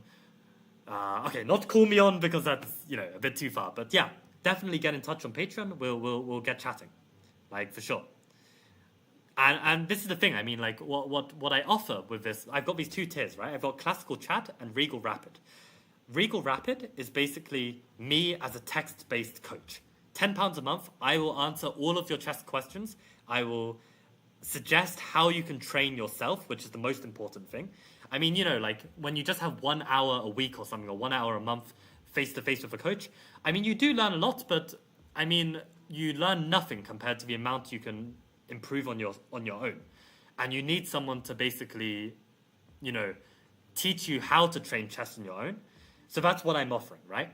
But if you want 1 hour of interaction with me a month as well to just kind of check in and answer any questions where you can get the feedback a bit like quicker verbally, and maybe you'll get some extra insights that I would be able to provide verbally as opposed to just like texting, because obviously you can talk a lot more when you talk, right? Then this is £50 a month on Patreon. So yeah, actually I've increased my hourly rate since then, but I've got some people on the Patreon already. I don't really want to switch things for them. So okay, I think there's one more slot open for classical chat, so you can consider this as well. But yeah, no pressure, of course, to check this out. I mean, I'm training Monday, Wednesday, Friday on stream, but at the end of the day, these streams are for myself. Like this is for my training, for my improvement. So yeah, if you want your own improvement, then yeah, check out the Patreon. The knight f3 was when you won on time. Oh, the game where I won on time, right? I mean, if it's just a bullet trick, I can't be asked, Adrian, to go check it out. Wait, but was it a tactic? Okay, you've piqued my interest. I'll go check it out. What was the game I won on time? It was... Oh, I'm on the wrong account now. Let me have a quick look then. Also, I thought you were supposed to fall asleep to this. I guess the adrenaline really did hit home. It was this game where I won on time in the end. Did I miss a fork or something? Oh, I saw the bar shoot up. Oh yeah, because I just blundered a rook. I blundered a rook for no problem. For no reason, I mean. I wonder who is Pain 83. Unfortunately, I'm not taking any correspondence games. I have one friend who I play correspondence chess with, and it's been our thing for a while. But yeah, unfortunately, I don't take correspondence.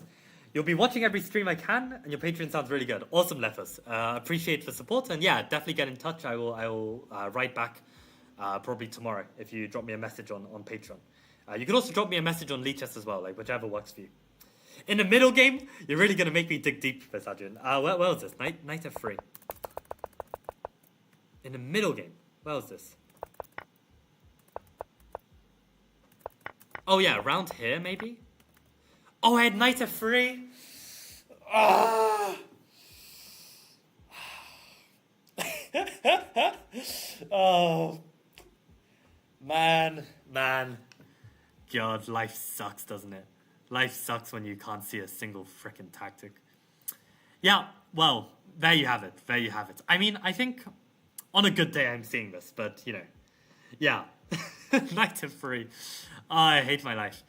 I think, like... At what point do you see the fork, Adrian? I mean, are you already detecting the fork here? Or is it only once they play g3 do you see the fork? Because I've no processing of the fact that these pieces are in forkable positions. Yeah, I can see why you had to raise this. But no, thank you for bringing this up. I mean, I need to... Every time I see this fork, I get one step closer to seeing it. But I mean, forks are just so not on my radar. Maybe I just need to do like 100 fork puzzles. I mean, I remember when I did Woodpecker Method, there were a bunch of fork puzzles there, and for a while I was seeing forks a bit better, but it's just something that is just tough. It's just tough for me. Immediately. Already here, you're seeing the fork. Is that the situation? I think just like my brain always goes strategy first, then tactics. That's my problem. And I'm just built that way. I mean, it's like, I don't know how else to think. I mean, this is how I've always fought, right? So it's like, if I can see that, like, oh, I can put my knight onto a decent square on f5, where I can link up in the center or on a nice secure square. I mean, that's where I'm looking first. But obviously, I need to look for the tactics first. I mean, if I can...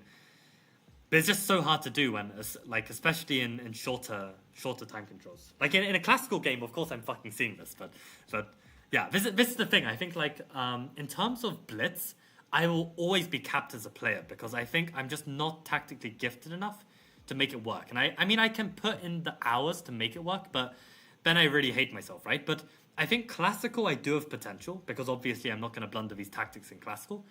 And that's where the understanding is going to pay off more. And I also have potential in bullet, I think. Because I think, like, you know, my intuition, yeah, I'll miss the occasional fork, but I think I am quick, I am tricky.